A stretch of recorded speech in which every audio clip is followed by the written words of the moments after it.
Hello and welcome again. Today we are going to talk about port and vegetarian food. How can we pair port with a food that is every day more and more used and consumed by us all? My friend and colleague Luisa Fry will help us throughout this small journey through vegetarian food and also about port wine. And we'll try to explain how the versatility of port and the diversity of ports that exists in the market are suitable for a vegetarian food. Luisa, hello. Hello, Paulo, and thank you for this opportunity to talk about something that is a part of my life and has been a part of my life for a number of years. Yeah. It's very interesting to be able to be here and explain a little bit what vegetarianism is all about. But basically, it's a concept. It's a way of life. It's a way of looking at nature. It's a way of being in the world that has actually been embraced by people for centuries. The first records of people following vegetarian diets date back to the 9th century BCE. And this it was, again, it wasn't only fueled by religious considerations, but it also had to do with treating nature and treating animals in a kind way. So people over the years have actually come to vegetarianism for a number of reasons. Some of them have to do, obviously, with animal welfare and respect for animal life and also for nature. But and more religious beliefs also, and also yes, access some more difficult access to meat and fish. If we think about the Himalayans, although they profess some in Buddhism or some Hinduism profess vegetarianism, but if we think about the Himalayas, it was also very difficult to raise cattle and also to have access to fish, although there were some rivers. And this is really the perspective that you were saying, that even for some centuries BC, it already existed. It's true. yes, indeed. Please, but today, nowadays, what we also face is several currents or several ways of being vegetarian or vegan or ovo-lacto. Can you go a little bit into this before we Yes. go into ports? Yes, of course. Obviously, just going back to a little bit of history, both the Buddhist religion and the Hindu religions, they maintain as part of their culture, their religious background, a vegetarian diet, and they eat meat very rarely. But it also means that they're very creative with their cooking. So there's a lot that can be learned from Buddhist and Hindu cuisine. There are lots of ways to be a vegetarian. Perhaps the most extreme, but also perhaps the most linear way of being a vegetarian is actually becoming a vegan, which is extremely difficult to Yeah. be, because you simply refuse to use animal products in any way. So it's not just food, but it's also clothing. It's also what you have in the house. It's what you wear, and that is the most extreme way of doing it. But it's surprising that the number of vegans are on the rise worldwide. So that vegans basically exclude anything that has to do with anything of animal origin. And then you have the ovo-lacto vegetarian, who will not eat meat or flesh of any animal, but will eat eggs and will also eat dairy produce. Yeah. Yeah. There are those who are just lacto-vegetarians, and then those who are ovo-vegetarians as well. So there is, and of course, you also have something that's pretty modern nowadays. It's to do with flexibility of diet. People who will perhaps eat meat only at weekends or eat fish during the weekends. There again, vegetarians do not eat meat or flesh as a whole.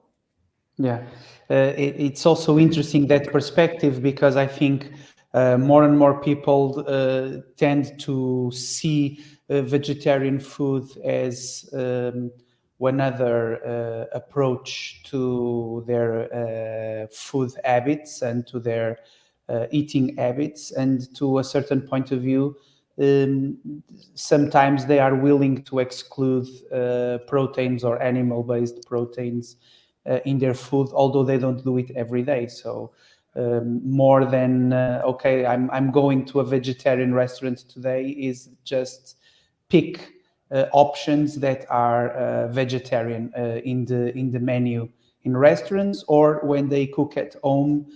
Although instead of using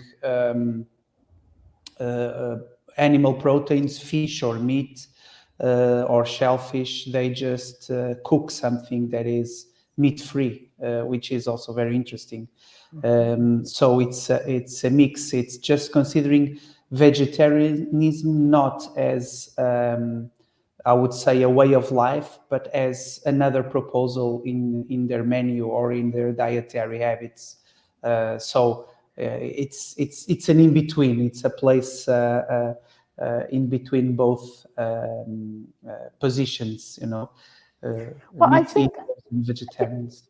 I think that there are different ways of approaching it. That is one aspect, obviously, but then there are people like me who love nature, and I love animals, and what can I do to help the planet? Yeah. So I'm not a vegan. I think vegans are very brave. I'm not that brave, but it's just my very tiny way Contribution. of trying to help, Yeah. trying to help the planet, and feel good about what I do. When I became a vegetarian, I had all these thoughts about, won't be able to do this, I won't be able to do that, I'm going to be ill, I'm going to be weak, I'm not going to have the strength. Nothing. It's all in the mind, basically. Yeah, And I and it feel was really, yeah, and it was absolutely fine. So a I way to think adapting to all the options that you have, right? exactly, quite right, Paulo. Regarding options, we have several options when it comes to ports. As I said in the beginning, port is very versatile and diverse. Is diverse because actually we're talking about a product that has more than 300 years of history.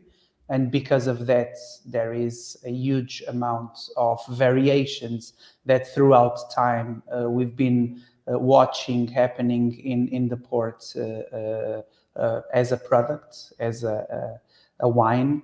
Wines that are bottled very young and keep their color and their fruit and their strength inside the bottle. Wines that are kept in big vats or stainless steel nowadays, but of course 100 or 200 years ago we didn't have stainless steel, so they also keep the color and the structure. These are the ruby wines.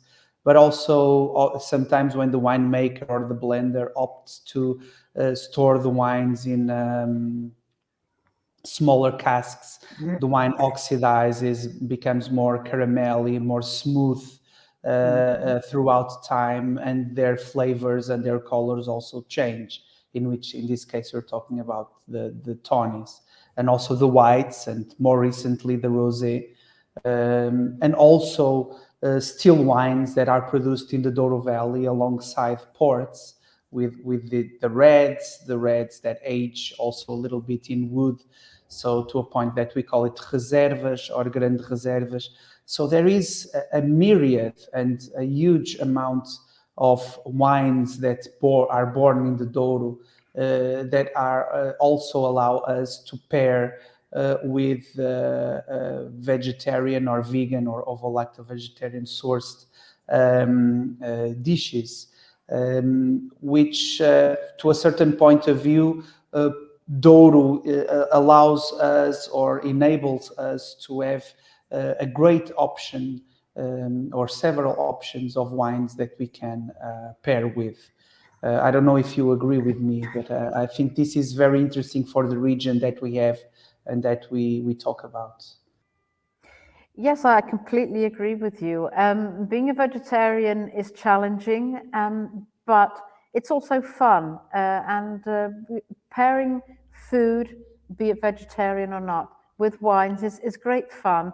I wouldn't say it was challenging. I think it's just a mind exercise, and it's very creative as well. So there are lots of opportunities to pair vegetarian food with wine and port as well, because port is very friendly. It's very wine. It's a huge. It's very comforting. It's very friendly when it comes to food pairings. Be it the younger, more potent rubies that are very much in your face, Yeah. all the more elegant whites and the tawnies that you can keep in the fridge for 1 to 2 months and go back to them and experiment with either on your own or with friends and family to see what works best.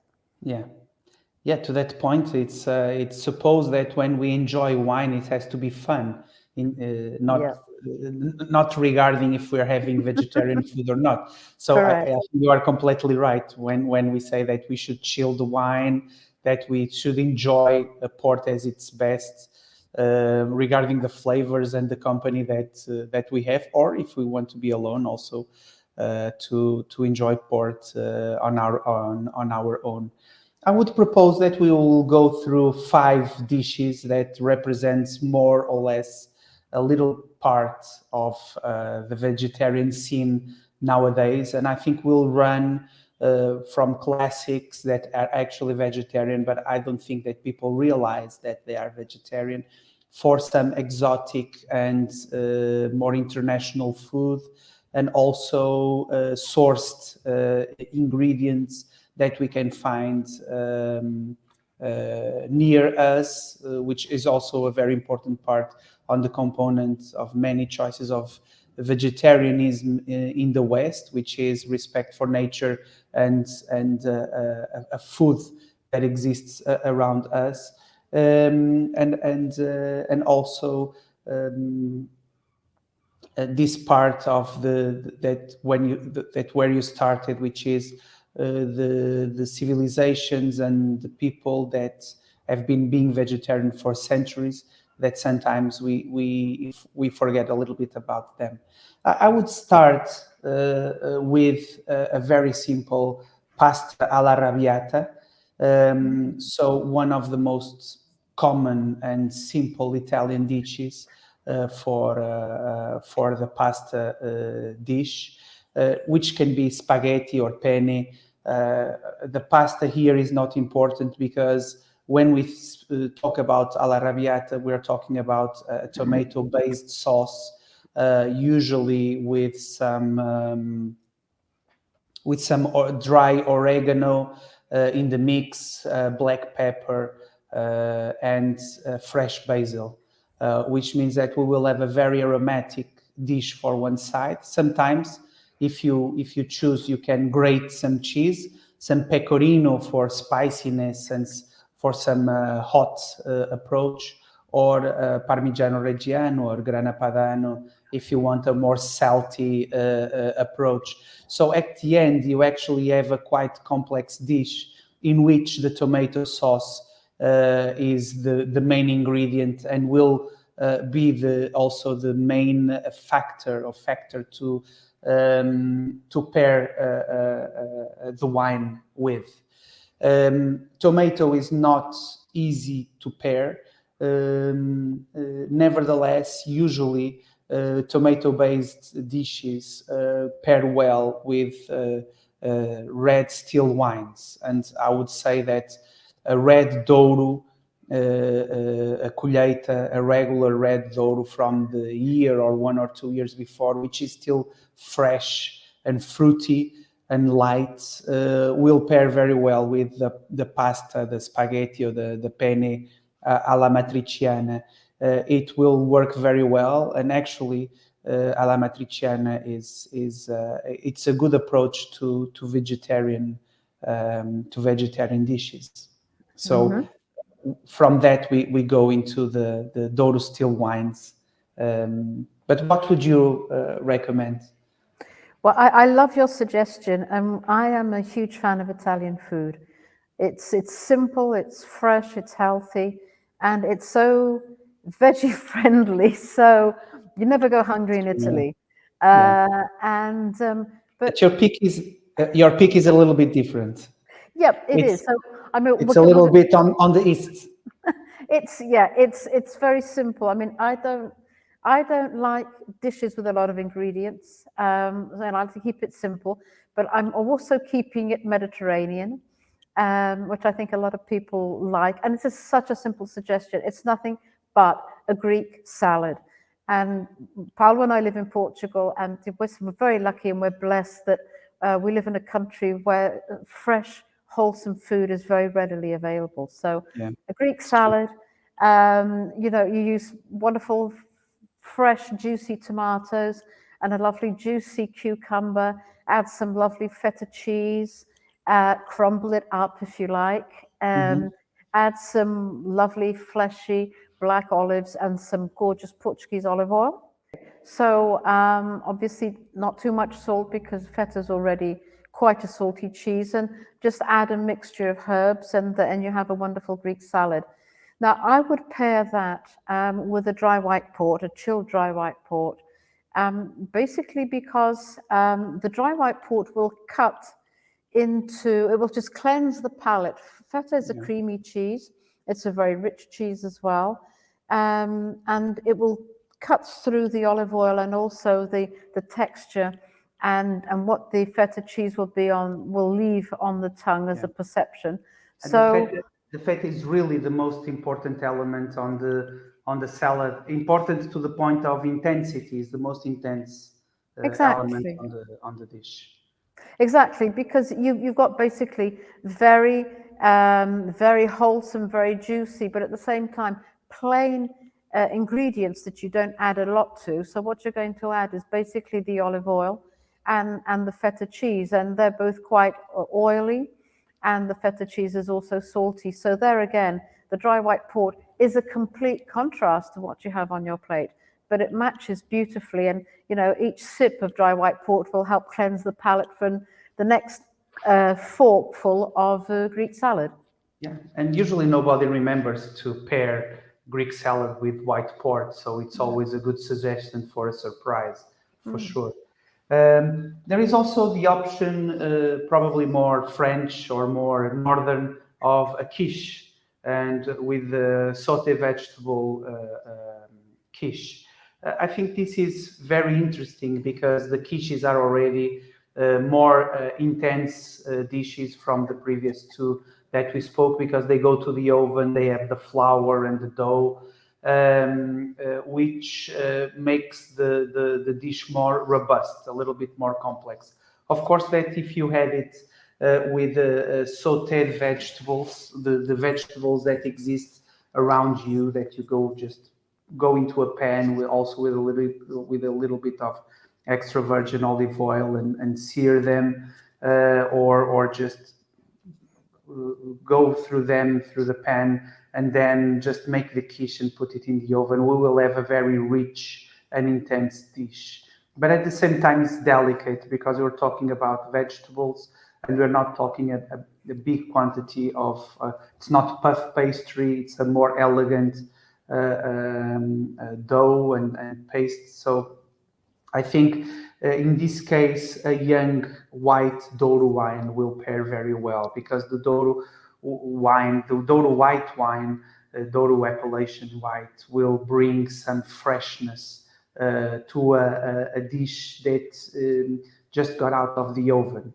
So to that point, you need balance, and you need a wine that will, from that balance, will bring freshness and coolness to the entire pairing. So Mm-hmm. to that point, I think it will work. Quiches and dishes that go to the oven, all roasted vegetables, will also pair very well with more intense white wines. Mm-hmm. Exactly. Yeah, I love that suggestion. Yeah. And it's also a great way to use if you have any leftover vegetables, then it's also a very a very quick way of getting rid of them and presenting them in a really, really nice way.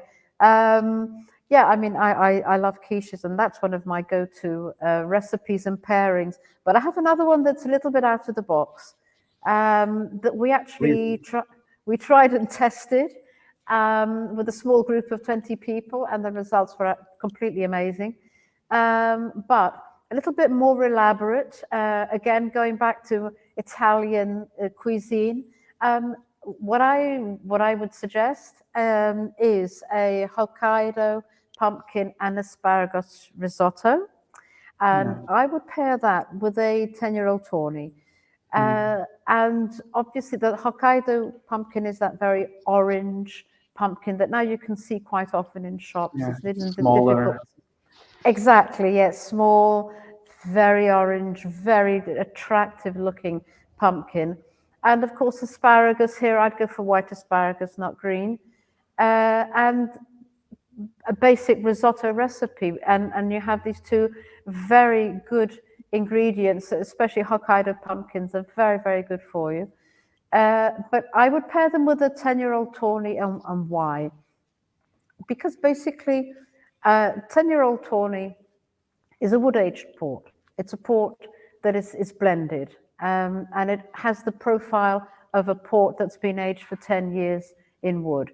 It has constant, the characteristics are normally constant. You can open it and put it in the fridge and keep it there very happily for a number of weeks and always serve it chilled. But the thing is that with tawny ports, as they grow older, there are certain characteristics that come more to the fore. So the older they get, they will lose a lot of their color. They will become increasingly amber. They will become less fruity, more evolved, and more elegant and refined as time goes They by. go into a nuttier side also. That will probably pair well with the Hokkaido pumpkin, right? Exactly. That's where I'm coming from.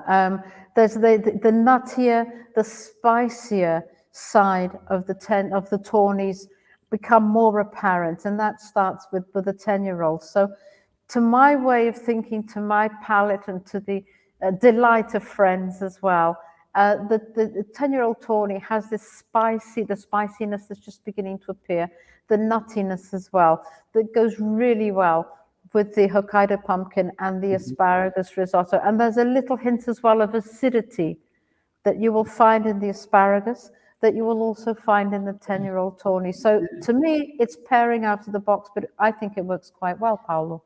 Yeah, no, the risotto is also intense because of the starch of the rice, and there is a balance between the sweetness of the pumpkin and some bitterness. Although you proposed white asparagus, they are still a little bit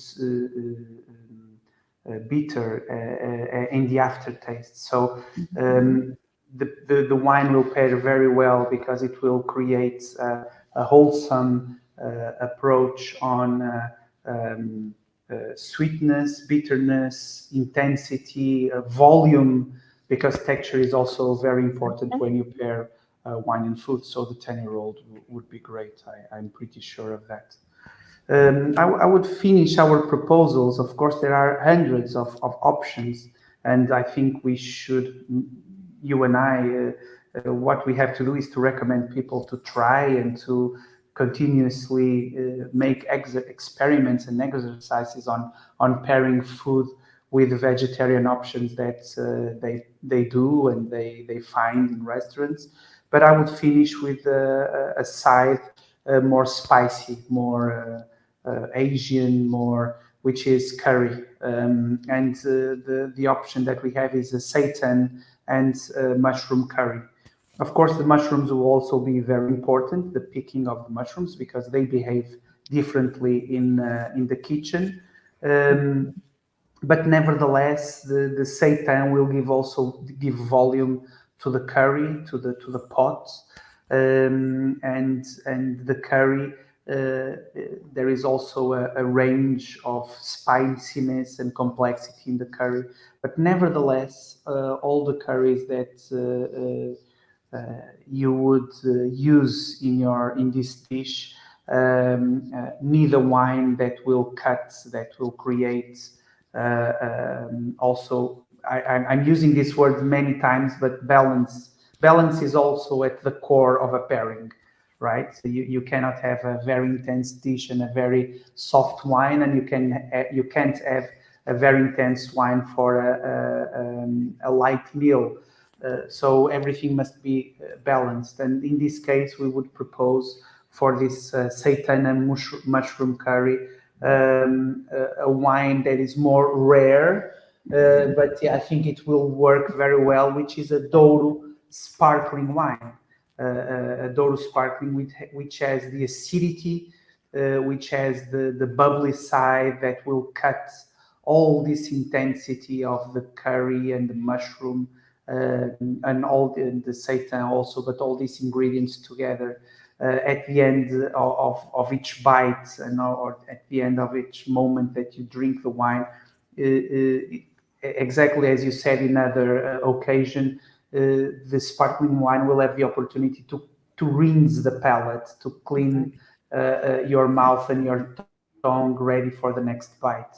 And from that point of view, which for those who hear us outside Portugal is not that easy to find a Douro sparkling, but here in Portugal is more common that we find it. And actually, sparkling wines would also pair very well, and a Douro sparkling would be excellent for this pot of curry, probably served with Thai rice or with basmati, just to create more